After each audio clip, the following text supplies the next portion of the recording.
अस्सलाम वालेकुम। ये हमारे पास एक पेशेंट आया है जो पहले 1 डेढ़ माह पहले डॉक्टर साहब को चेक करवा रहे थे। इनके जो डायग्नोज बने हुए थे ना वो बिल्कुल ही जो इनकी कैफियत थी उससे बिल्कुल मुख्तलिफ बने हुए थे। तो जब हमने इनकी थोड़ी डिटेल हिस्ट्री ली तो इनको वो सारे मसले थे जो एक थायराइड का पेशेंट होता है, जो हाइपरथायराइडिज्म का पेशेंट होता है, वो सारे मसले मसाइल इनमें थे। वज़न इनका कम हो चुका था, दिल की धड़कन तेज़ रहती थी, भूख काफ़ी लगती थी लेकिन खाया नहीं जाता था, नींद उड़ी हुई थी। तो ये तकरीबन सारे मसले मसाइल जो थे वो थायराइड के थे। तो थोड़े से इनके बेसिक जो हमने टेस्ट करवाए उनमें कुछ में मसला आया और कुछ टेस्ट जो थे वो एज़ यूजुअल के वो ठीक ही आए।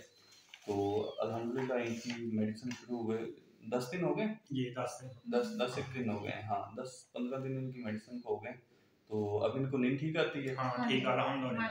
हाँ, भूख भी ठीक लगती है। हाँ माशाल्लाह ठीक है। ठीक है, वो जो पसीने आते थे हाथों में और जलन रहती थी वो भी ठीक हो गया। चलो माशाल्लाह। ये इंशाल्लाह अभी अभी हुए ना 2 हफ्ते, ठीक है? तो अभी से ये मेडिसिन अब ज़्यादा एक्चुअली जो है ना असर करना शुरू करेगी। इंशाल्लाह जब आप ईद के बाद आओगे तो तकरीबन ये आपका मामला काफ़ी सेटल डाउन हो जाएगा और फिर आपकी ना मेडिसिन जो है वो हम बंद कर देंगे ना। बहुत शुक्रिया।